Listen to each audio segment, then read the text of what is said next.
بسم اللہ الرحمن الرحیم۔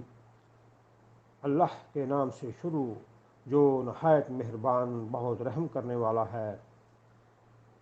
الہاکم التکاثر، وہم بہتات کی حرص نے تمہیں غافل کر دیا۔ حتی زرتم المقابر، یہاں تک کہ تم قبروں میں جا پہنچے۔ کلا سوف تعلمون، ہرگز نہیں جلد ہی تم جان لو گے۔ ثم کلا سوف تعلمون، پھر ہرگز نہیں جلد ہی تم جان لو گے۔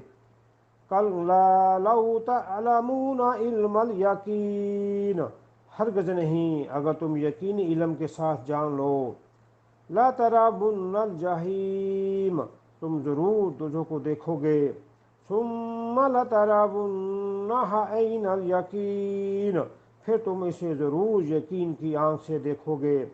ثم لتسألن یومئذ عن النعیم، پھر اس دن تم سے نعمتوں کی بابت ضرور سوال کیا جائے گا۔ بسم اللہ الرحمن الرحیم، اللہ کے نام سے شروع جو نہایت مہربان بہت رحم کرنے والا ہے۔ القاریہ، کھڑکھڑا دینے والی۔ ما القاریہ، کیا ہے وہ کھڑکھڑا دینے والی۔ وما ادراک ما القاریہ، اور آپ کو کیا معلوم کہ وہ کھڑکھڑا دینے والی کیا ہے۔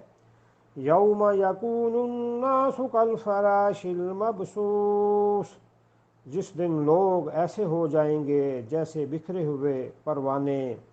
وَتَكُونُ الْجِبَالُ كَالْعِهْنِ الْمَنْفُوشِ، اور پہاڑ دنکی ہوئی رنگین اون جیسے ہو جائیں گے۔ فَأَمَّا مَنْ ثَقُلَتْ مَوَازِينُهُ، پھر جس شخص کے پلڑے باری ہو گئے۔ فَهُوَ فِي عِيشَةٍ رَاضِيَةٍ، تو وہ اپنی پسند کی زندگی میں ہوگا۔ وَأَمَّا مَنْ خَفَّتْ مَوَازِينُهُ، اور جس شخص کے پلڑے ہلکے ہو گئے۔ فَأُمُّهُ ہاویہ، تو اس کا ٹھکانہ ہاویہ یعنی گڑھا ہوگا۔ وما ادراک ما ہیہ، اور آپ کو کیا معلوم کہ ہاویہ کیا ہے۔ نار حامیہ، وہ سخت دہکتی ہوئی آگ ہے۔ تکاثر، زیادتی کی خواہش۔ مال، اولاد، ایوان و انصار اور خاندان و قبیلہ وغیرہ سب کو شامل ہے۔ ہر وہ چیز جس کی کثرت انسان کو محبوب ہو اور کثرت کے حصول کی کوشش و خواہش اسے اللہ کے احکام اور آخرت سے غافل کر دے۔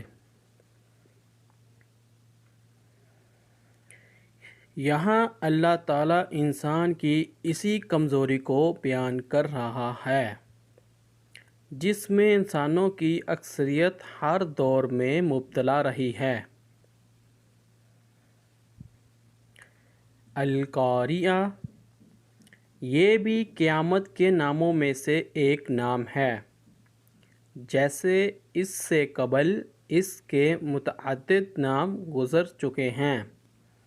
الحاقہ، الطامہ، الصاخہ، الغاشیہ، الساعہ، الواقعہ وغیرہ۔ القاریہ اسے اس لیے کہتے ہیں کہ یہ اپنی ہولناکیوں سے دلوں کو بیدار اور اللہ کے دشمنوں کو عذاب سے خبردار کر دے گی، جیسے دروازہ کھٹکھٹانے والا کرتا ہے۔